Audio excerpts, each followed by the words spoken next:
Olá, amigos! Que bom que estamos aqui mais uma vez reunidos pelo canal do YouTube do Centro Espírita Irmã Rosa. Sejam todos muito bem-vindos. Eu sou Maria Alice, colaboradora da casa. Este mês de dezembro estamos muito felizes, pois a nossa casa está completando um centenário, 100 anos dedicados ao amor e à caridade.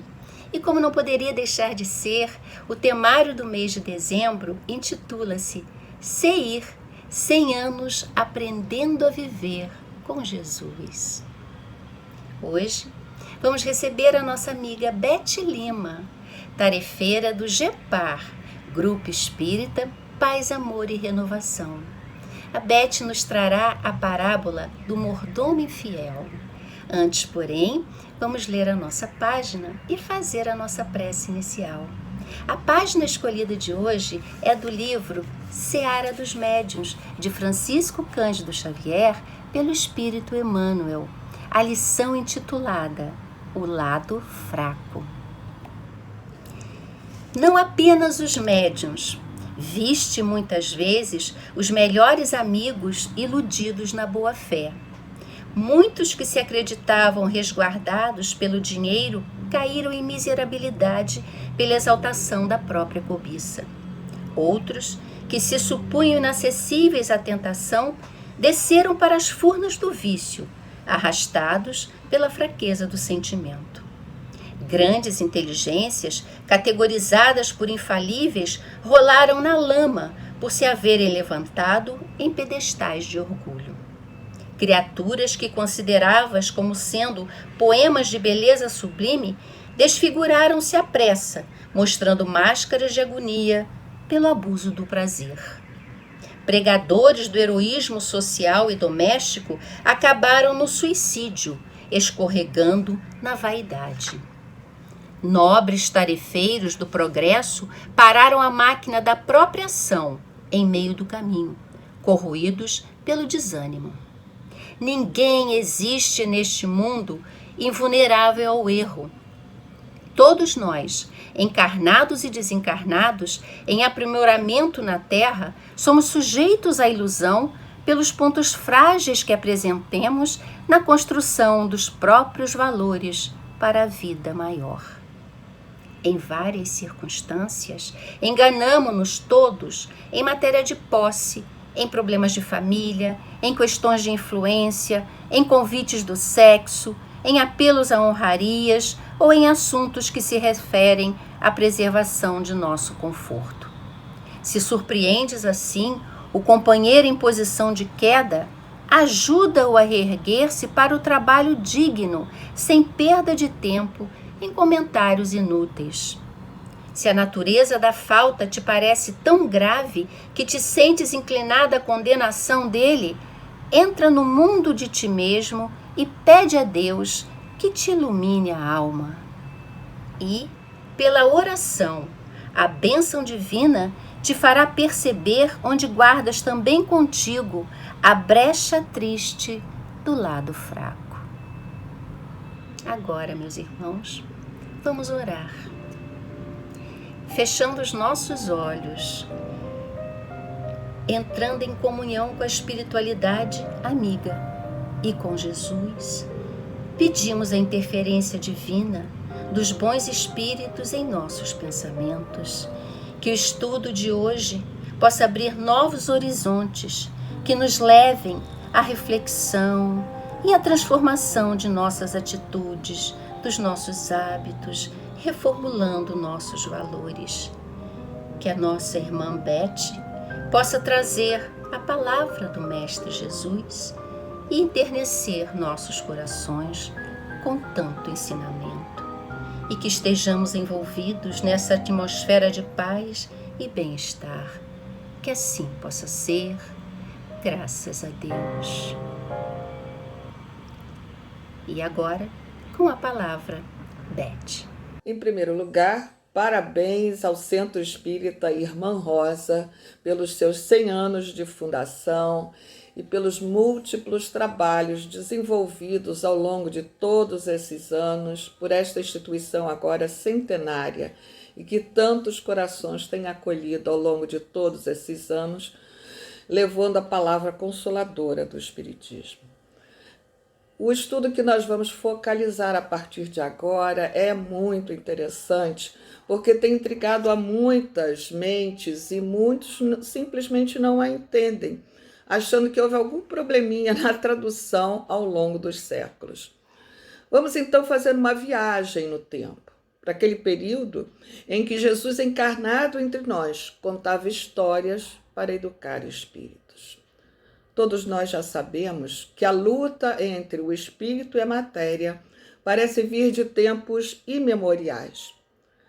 Numa época semelhante à nossa, em que a humanidade havia descambado para o terreno acidentado do fanatismo e da superstição, do materialismo, encarnou entre nós o grande Espírito que conhecemos por Jesus Cristo.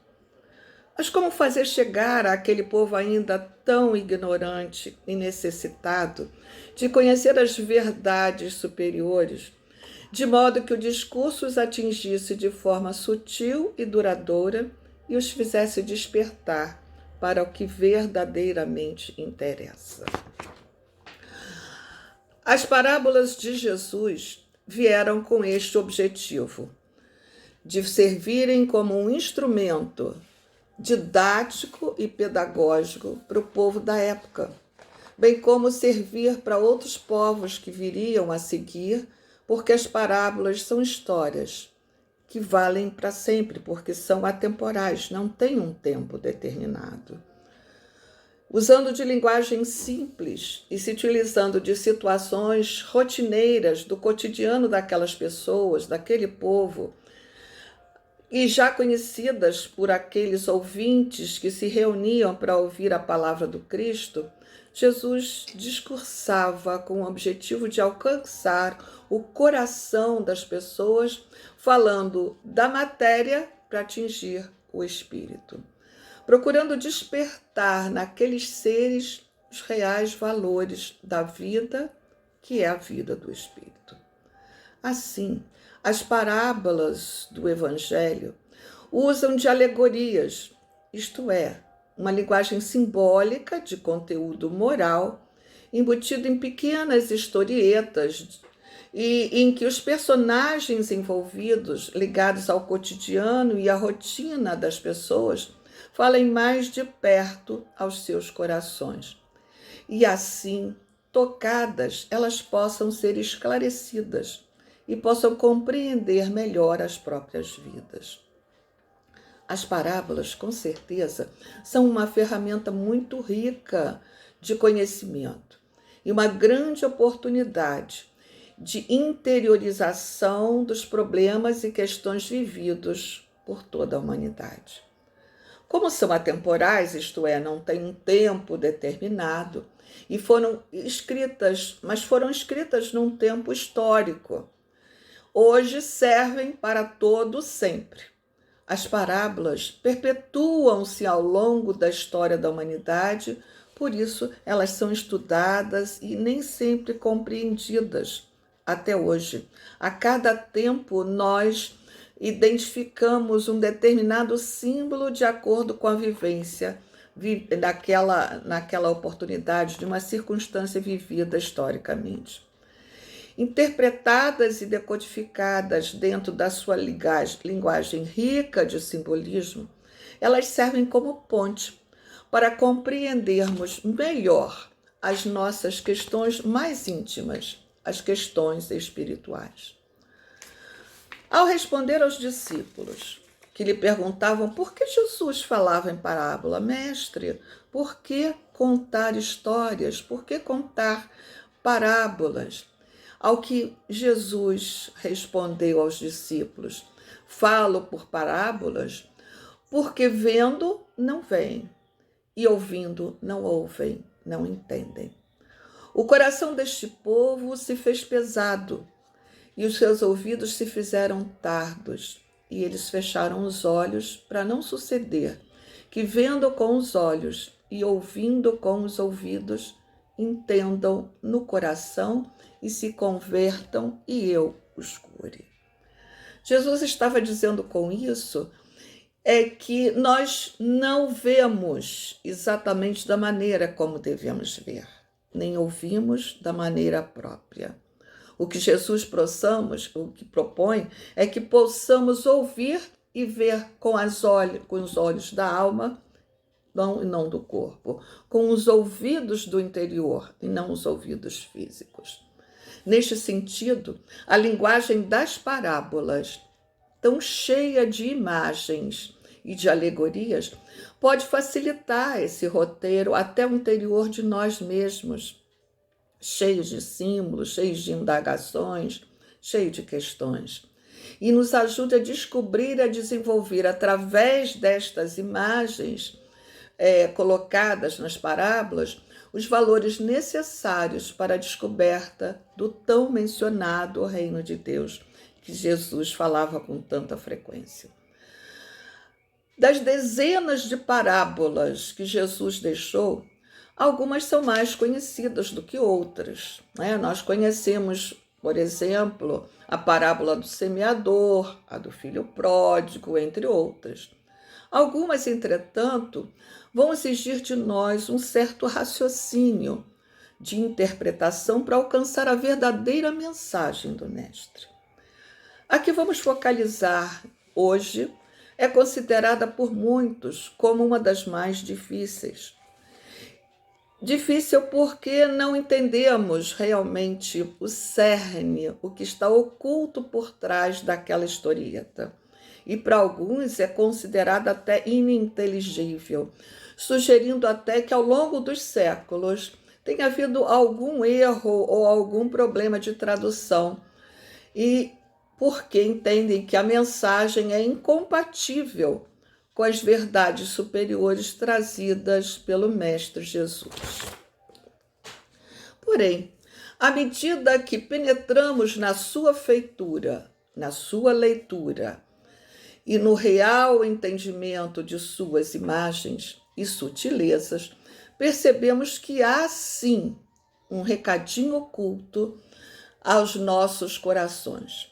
Passemos então à leitura. Se trata da parábola do mordomo, ou para alguns, do administrador infiel.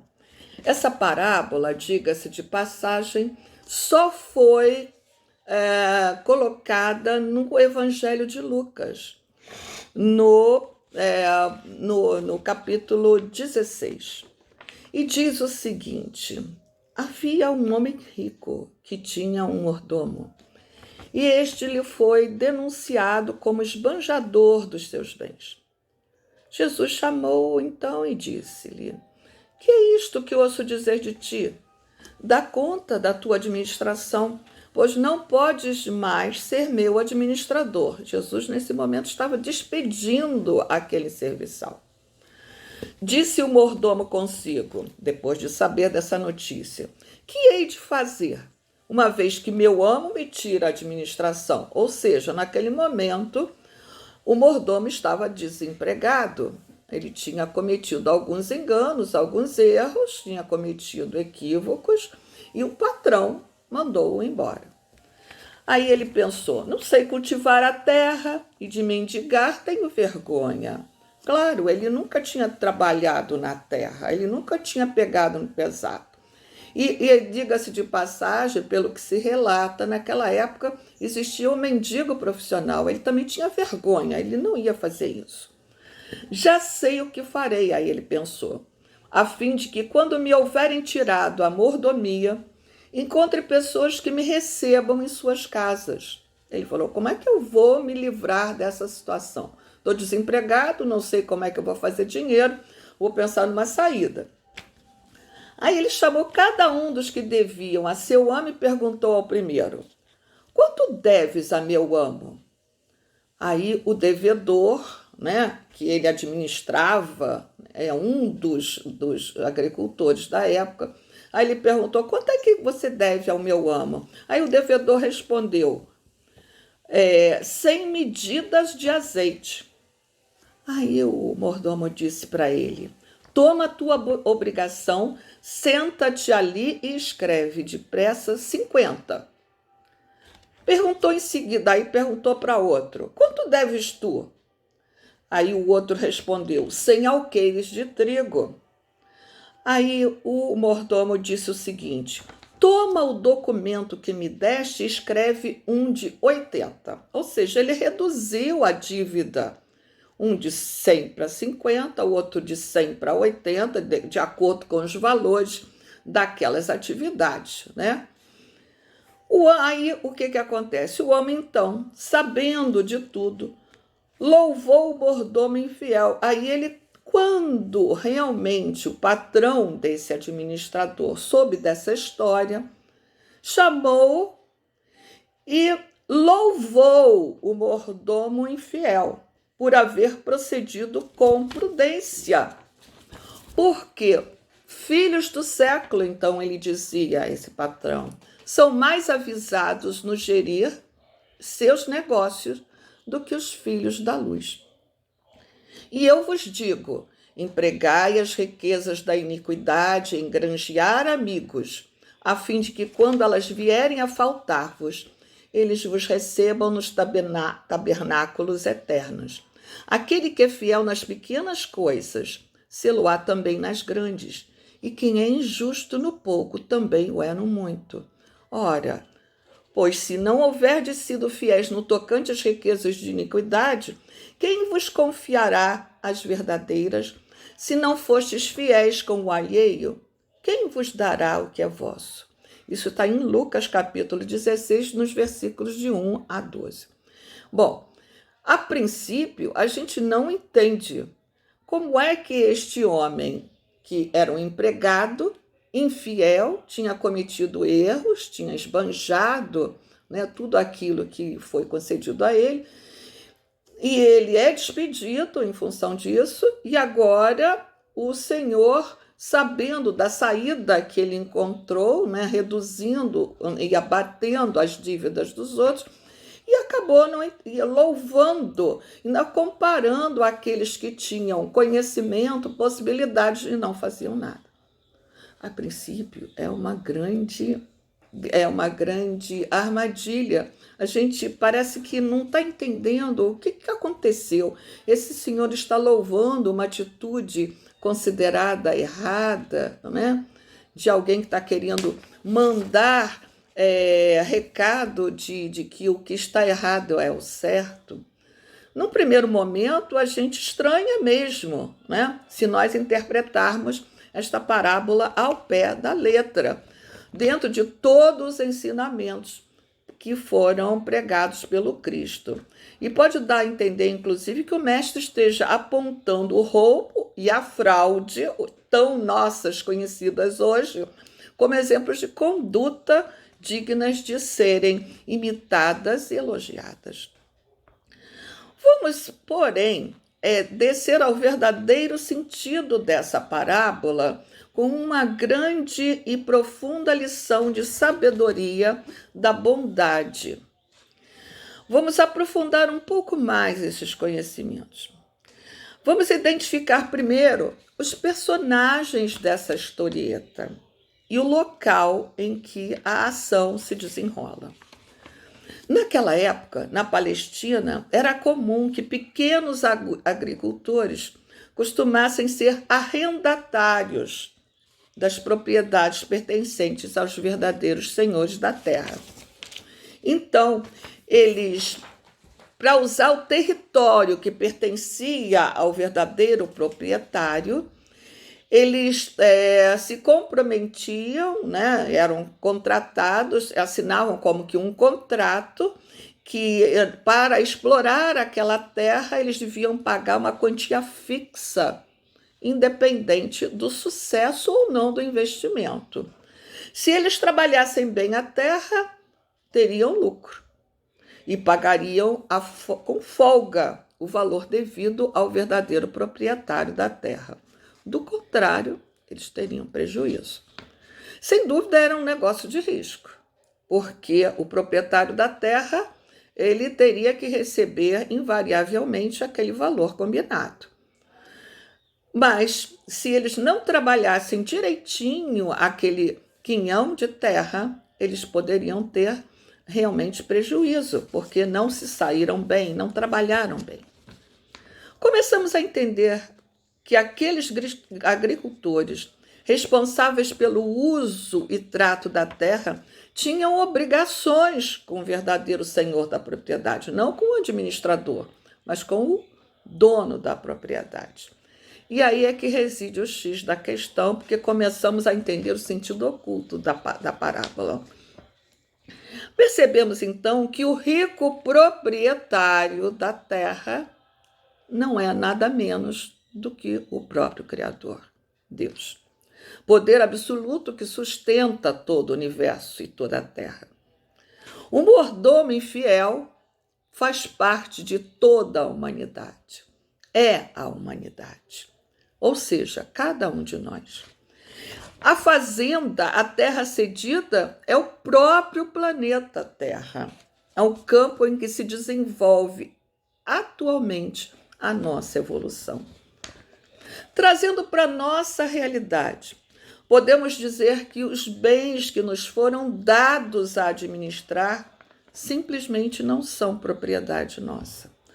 Tudo que temos sobre nossa posse, propriedade, fortuna, posição social, família e até mesmo nosso corpo físico, estão temporariamente sob nossa guarda, a fim de que as administremos da melhor forma possível, empenhados em usufruir e tirar o melhor proveito daquilo que nos foi concedido temporariamente a administrar, até o momento em que tivermos que prestar contas ao verdadeiro Senhor de tudo, o Criador.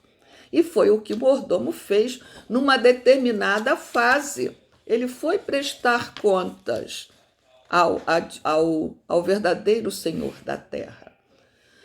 Todas as coisas que são colocadas à nossa disposição pelo Supremo Senhor durante algum tempo têm que ser movimentadas, geridas, administradas com sabedoria, com fidelidade, com honestidade. Mas, em verdade, não nos pertencem. A prova disso está em que sempre chega o dia em que seremos despojados delas, quer o desejemos ou não. Nossa infidelidade, como a do administrador ou do mordomo infiel, consiste em nos utilizar destes recursos de forma egoística, como se fossem patrimônio nosso, dilapidando-o ao sabor dos nossos caprichos, e assim fazemos com tudo o que nós recebemos temporariamente até o nosso corpo físico, esquecidos de que não podemos fugir à devida prestação de contas. Um dia nós seremos chamados a prestar contas. E quando pela morte fomos despedidos da mordomia. Nós todos somos, portanto, o mordomo infiel desta parábola, visto não havermos retribuído com as nossas atitudes a confiança em nós depositada por aquele que nos deu a oportunidade, Deus.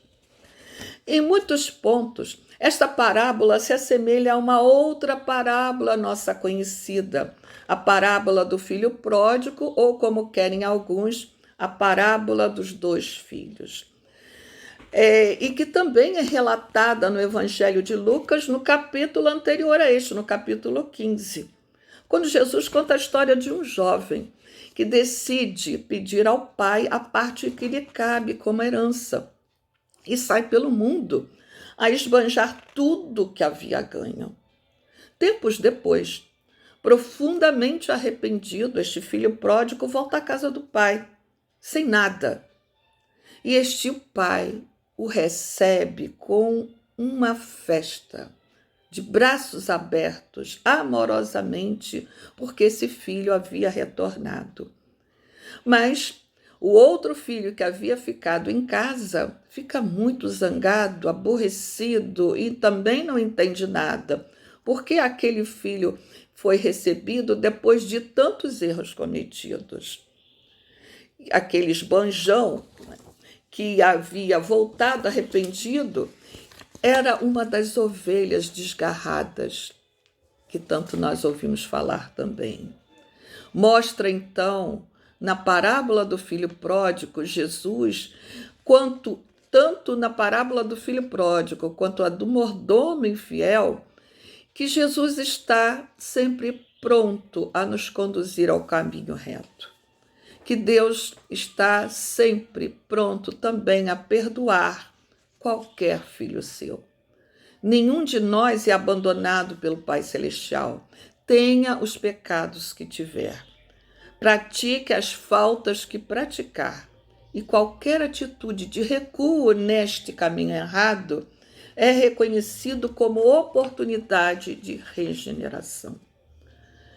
No capítulo 111 do livro Pão Nosso, sob o título Granjeai Amigos, Emmanuel esclarece que este mordomo, ao ver-se em situação difícil e provavelmente arrependido daquele mau passo que havia dado, procura os devedores e reduz as suas dívidas, convidando-nos à fraternidade sincera, para que através dela encontremos o caminho da reabilitação. Diz ainda Emmanuel, o mestre aconselhou-nos a granjear amigos, isto é, a dilapidar o círculo de simpatias, que nos sintamos cada vez mais amparados pelo espírito de cooperação e pelos valores intercessórios. Nós podemos interceder uns pelos outros. Em outras palavras, o mordomo, quando se viu em maus lençóis, como se diz popularmente, ele foi desafiado a encontrar sentimentos mais nobres, mais positivos dentro de si, procurando ajudar outros tantos endividados quanto ele. Se ampliarmos um pouco mais este raciocínio, veremos que todos nós somos criaturas endividadas perante Deus, com contas a saldar com a justiça divina, o que, no entanto, não nos impossibilita de ajudar outros endividados. Nós não temos que esperar ser espíritos puros, perfeitos, para começar a ajudar aqueles que também precisam. Podemos ser intercessores uns dos outros, como eu falei, auxiliar nas necessidades alheias, minorar dores, aflições, apesar das nossas iguais imperfeições, e assim granjear amigos. Nós não precisamos virar anjos para começar a ajudar os que precisam. Os próprios apóstolos do Cristo eram pessoas comuns, cheias de incertezas e pontos a serem curados, e fizeram opções de seguir o nobre pastor. Na parábola, o mordomo havia sido infiel em relação ao seu amo, mas soube reconhecer a tempo a oportunidade de reduzir os débitos dos outros devedores. Concluindo, pelo estudo analítico da parábola, vemos que o administrador foi denunciado como esbanjador dos bens do seu patrão, que é Deus. Pelo que este resolveu chamá-lo à ordem, pois não havia sido fiel, leal com o mesmo. Afinal, a fidelidade é a pedra de toque com que se prova o grau de caráter do homem. Em outras palavras, o mordomo realmente não estava sendo correto, honesto com o seu senhor. Porém, para se atingir a perfeição, quer no plano físico ou na esfera intelectual e moral, a fidelidade vai se engrandecendo, vai sendo conquistada, e à proporção que nós nos aperfeiçoamos. Nós vamos aprendendo a ser fiéis aos ensinamentos do Mestre e às leis divinas. Nós não adquirimos de uma só vez, em toda a sua plenitude, mas paulatinamente, gradativamente. Enquanto isso, nós vamos ajudando também aqueles devedores. E aquele que já possui, em certo grau, como administrador infiel da parábola, e já percebeu alguma coisinha de que algo estava errado e precisava ser consertado, já faz jus à benevolência divina. Por este motivo, o Senhor de toda a terra perdoou a este filho, perdoou o filho pródigo, perdoou o servo infiel e nos perdoa a todos quando nós cometemos nossos enganos também. E em ambas as parábolas são exaltadas a iniciativa de começar a modificar as nossas questões equivocadas. E essa forma equivocada de agir pode ser reparada a qualquer tempo, de alguma forma. E isso pode se dar na ajuda ao nosso próximo, aquele que está mais próximo de nós. E faz uma crítica também aos filhos da luz, aqueles que têm todo o conhecimento e nada fizeram para socorrer aquele que mais precisa. Nesse aspecto, a parábola muito se aproxima da oração do Pai Nosso, quando Jesus nos ensina a orar dizendo, num determinado trecho, perdoai, Senhor, as nossas dívidas, como nós perdoamos os nossos devedores. E com as palavras do nosso mestre, finalizamos o estudo na esperança de ter contribuído um pouquinho para clarear o sentido desta parábola tão cheia de sutilezas. Agradeço a oportunidade de estar aqui, mesmo que virtualmente, nestes momentos tão significativos de crise mundial, nesta casa tão cheia de luz e ensinamentos. Mais uma vez, parabéns, Centro Espírita Irmã Rosa, pelos 100 anos de contribuição ao consolo de tantos espíritos. Deus, Pai de infinito amor e misericórdia, Jesus, Mestre amado, benfeitores da casa da Irmã Rosa, nós agradecemos este momento em que podemos ouvir as lições do Cristo através desta doutrina consoladora. Que possamos fixá-las em nossos corações e aplicá-las no nosso cotidiano. Rogamos a Maria, nossa Mãe bendita, que visite todos os lares do nosso planeta, que vá a todos os cantos em que haja dor e sofrimento, levando sua luz que acalma, que alivia a dor, que consola, dá esperança e estimula o amor que há dentro de todos. Ave Maria, Senhora do amor que ampara e redime, ai do mundo, se não for a vossa missão sublime. Cheia de graça e bondade, é por vós que conhecemos a eterna revelação da vida em seus dons supremos. O Senhor sempre é convosco, mensageira da ternura, providência dos que choram nas sombras da desventura. Bendita sois vós, Rainha, estrela da humanidade, rosa mística da fé, lírio puro da humildade. Entre as mulheres, sois vós a mãe das mães desvalidas, nossa porta de esperança e anjo de nossas vidas. Bendito o fruto imortal da vossa missão de luz, desde a paz da manjedoura às dores além da cruz. Assim seja para sempre, ó Divina Soberana, refúgio dos que padecem nas dores da luta humana. Ave Maria, Senhora do amor que ampara e redime, ai do mundo, se não fora a vossa missão sublime. Rogamos ainda a espiritualidade amiga da casa da Irmã Rosa, a fluidificação das nossas águas, que nelas sejam depositados o lenitivo para as nossas dores. Que assim seja, Senhor. Graças a Deus.